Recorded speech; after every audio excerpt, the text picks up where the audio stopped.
जी हमारे पास जो नेक्स्ट एप्लीकेशन है, एप्लीकेशन ऑफ गॉसेस लॉ, ये होगी हमारे पास electric field intensity between two oppositely charged parallel plates. हमारे पास दो ऑपोजिटली चार्ज्ड पैरेलल प्लेट्स हैं, एक पॉजिटिवली चार्ज्ड है, दूसरी नेगेटिवली चार्ज्ड है। तो हमें पता है कि हमेशा इलेक्ट्रिक फील्ड की डायरेक्शन जो है वो पॉजिटिव चार्ज से नेगेटिव की तरफ होती है। तो अब हमारे पास वो पी कोई पॉइंट है जहाँ पर हम इलेक्ट्रिक फील्ड इंटेंसिटी मालूम करना चाह रहे हैं between these two parallel plates which are oppositely charged. तो उसके लिए हमें सबसे पहले क्या करना होता है कि हम चार्ज एनक्लोज्ड फाइंड करते हैं।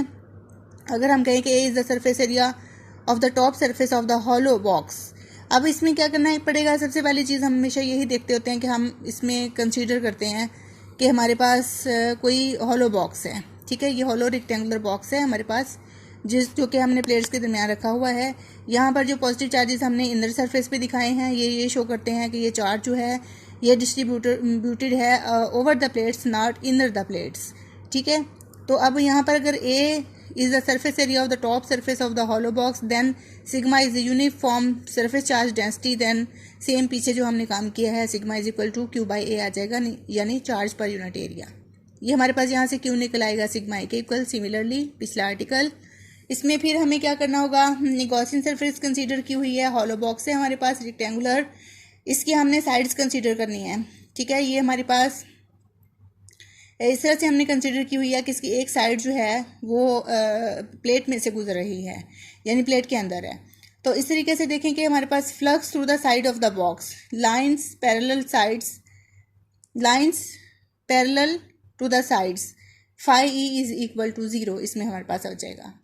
देखें यहाँ पर, देखें ये साइड्स हैं इसकी S4 और S2 को अगर हम देखें यहाँ पर, तो ये पैरेलल हैं साइड्स, लेकिन इनका जो सरफेस एरिया होगा वो इस तरफ होगा, इस साइड का सरफेस एरिया इस तरफ होगा। तो जो हमारे पास इलेक्ट्रिक फील्ड इंटेंसिटी है उसकी डायरेक्शन डाउनवर्ड है, दोनों के दरमियान एंगल क्या होगा, 90 डिग्री होगा। तो cos 90 हमेशा 0 होता है इसकी, तो इसलिए हम कह सकते हैं कि no flux passes through the sides S4 and S2। अब बात रहेगी S3 की। देखिए यहाँ पर फ्लक्स थ्रू द साइड 0 हो गए, flux through the upper surface, flux know field lines passes through the upper surface. इसमें ये सरफेस जो है प्लेट के अंदर, तो यहाँ पर कोई फील्ड लाइन पास नहीं कर रही, तो इस वजह से यहाँ पर फील्ड लाइंस नहीं है, तो इलेक्ट्रिक फील्ड भी नहीं होगा। जब इलेक्ट्रिक फील्ड नहीं होगा तो यहाँ पर फ्लक्स नहीं होंगे, सो हम phi E for the upper surface 0 कर सकते हैं। जी नेक्स्ट है हमारे पास flux through the lower surface of the box. Lower surface से बॉक्स ये कैसे होगा, ये फ्लक्स मैक्सिमम होंगे, इसमें ये होंगे क्योंकि एंगल जो है हमारे पास 0 डिग्री बनता है।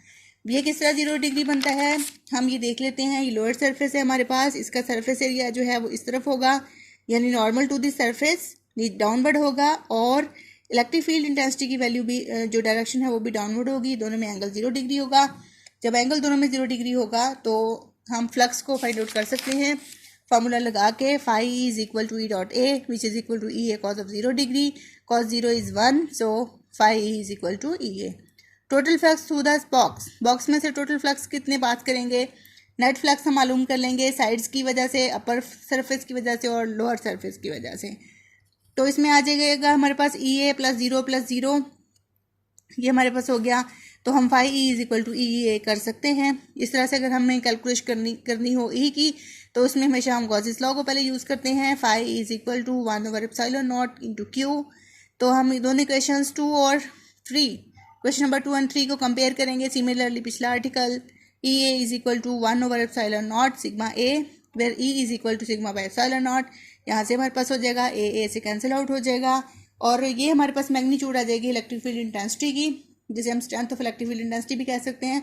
और अगर इसकी हमने डायरेक्शन मालूम करनी हो तो हमेशा हम इसके साथ यूनिट वेक्टर मल्टीप्लाई करेंगे।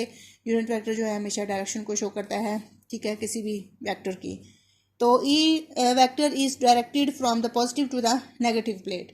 तो यहाँ पर देखें आर वेक्टर की डायरेक्शन किधर होगी, from the positive plate towards the negative plate, क्योंकि जो आर वेक्टर है वो डायरेक्शन शो कर रहा है इलेक्ट्रिक फील्ड इंटेंसिटी की, तो इस वजह से इसकी डायरेक्शन जो है from positive plate to negative plate होगी।